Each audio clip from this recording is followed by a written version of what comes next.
जय शिवराय मित्रांनो बांधकाम कामगार योजना राज्य सरकारची आतापर्यंतची सर्वात यशस्वी योजना आहे। या योजनेमार्फत बांधकाम कामगारांना 29 प्रकारच्या कल्याणकारी योजनेचा लाभ मिळतो। परंतु आता बांधकाम कामगार कल्याणकारी मंडळानं एक स्थानिक संनियंत्रण समिती गठीत केली असून या समितीमार्फत आता कामगारांचे अर्ज रिन्यूअल असेल, नवीन असेल, क्लेम असेल हे मंजूर करायचे की नामंजूर करायचे हे आता समितीमध्ये स्थापन झाल्यानंतर कळणार आहे। याबद्दलचं राज्य सरकार आणि कल्याणकारी मंडळानं दिनांक 9 सप्टेंबर 2025चा हा GR पारित केला असून GRमध्ये अद्याप कोणकोणती माहिती नमूद केली आहे हे आपण या व्हिडिओच्या माध्यमातून पाहणार आहे। तर सर्वात अगोदर शासन निर्णय पाहूया। तर बांधकाम कामगारांच्या एकात्मिक कल्याण मंडळ व्यवस्थापन प्रणालीवर IWBMS प्राप्त होणाऱ्या नोंदणी नूतनीकरण लाभाच्या DBT इन मनी अर्जावर निर्णय घेण्याकरता स्थानिक संनियंत्रण समिती व विभागीय संनियंत्रण समिती गठीत करण्यास सदर शासन निर्णयान्वये मान्यता देण्यात आली आहे। आता ही जी समिती स्थापन केली आहे या समितीमध्ये कोणाकोणाचे स्थान आणि कोणाकोणाचा समावेश करण्यात आला आहे हे सुद्धा आपण पाहूया। तर तुम्ही या ठिकाणी पाहू शकता बांधकाम कामगार स्थानिक संनियंत्रण समितीची रचना कशा प्रकारे आहे।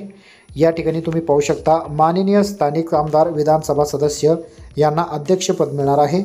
माननीय मंत्री कामगार यांनी शिफारस केलेली व्यक्ती म्हणजे सह अध्यक्ष, पुरुष बांधकाम कामगार प्रतिनिधी अशासकीय प्रतिनिधी अधिकतम 2 यांना सदस्य पद मिळणार आहे।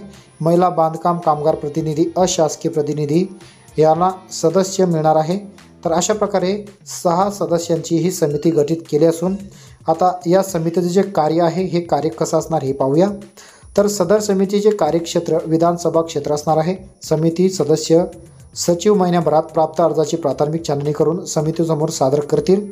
समितीच्या मान्यतेने सादर यादी मंजूर करण्यात येईल। काही लाभार्थ्यांच्या पात्रतेबाबत शंका असल्यास अथवा निकषानुसार कागदपत्र नसल्यास सदर अर्ज कारण मीमांसेसह संगणक प्रणालीतून सदस्य सचिवामार्फत समितीच्या मान्यतेने नामंजूर करण्यात येणार आहे। आता समितीला जर असं वाटलं की या अर्जामध्ये काहीतरी बोगस लाभार्थी आहे किंवा बोगस काम असेल तर त्यांचे अर्ज हे नामंजूर करण्यात येणार आहे। तर या ठिकाणी ब मध्ये पाहू शकता वरील कार्यवाही अंती समितीमार्फत अर्जाच्या यादीस मंजुरी दिल्यानंतर बैठकीचे इतिवृत्त व यादी सदस्य सचिवामार्फत संकेतस्थळावरून मंडळात सादर करण्याची सुविधा उपलब्ध करून देण्यात येणार आहे। तर अशा प्रकारे 5 पृष्ठांचं हा GR असून या GR मार्फत आता जे खरे आणि ओरिजिनल कामगार आहेत याच कामगारांचे अर्ज आता मंजूर होतील।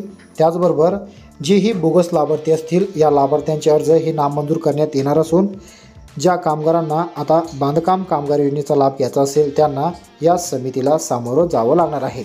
तर तुम्ही पाहू शकता अशा प्रकारे 6 सदस्यांची ही समिती स्थापन करण्यात आली असून लवकरच या समितीचा आढावा आता घेतला जाणार आहे। तर या समितीचं काम काय असणार हे सुद्धा आपण पाहणार आहे। तर सदर समिती विभागीय स्तरावर स्थापन करण्यात येईल। सदर समितीचा अध्यक्ष व सर्व अशासकीय सदस्यांची निवड माननीय मंत्री यांच्या कामकाजाच्या अनुभवानुसार करतील। विभाग प्रमुख यांच्याकडे प्राप्त शिफारशी मंडळ मान्यतेकरता मंडळात सादर करतील व मंडळ मान्यतेने सादर समिती कार्यान्वित केल्या जाणार आहे। तर मित्रांनो अशा प्रकारे बांधकाम कामगाराची जी समिती आहे ही समिती आता स्थापन केली आहे। तर हा GR जो आहे हा GR जर तुम्हाला पाहायचा असेल तर www.maharashtra.gov.in या महाराष्ट्र शासनाच्या संकेतस्थळावर GR स्थापन करण्यात आला आहे।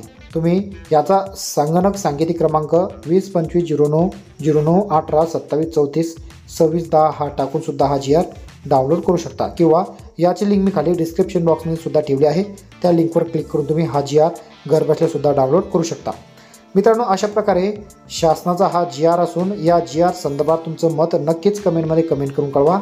आता या GR मार्फत किंवा ही जी समिती स्थापन केली आहे या समितीमुळे कामगारांना आता लाभ होईल किंवा कामगारांचं नुकसान होईल ही समिती गठीत झाल्यानंतर आणि समितीची कार्यप्रणाली सुरू झाल्यानंतरच आता कळणार आहे।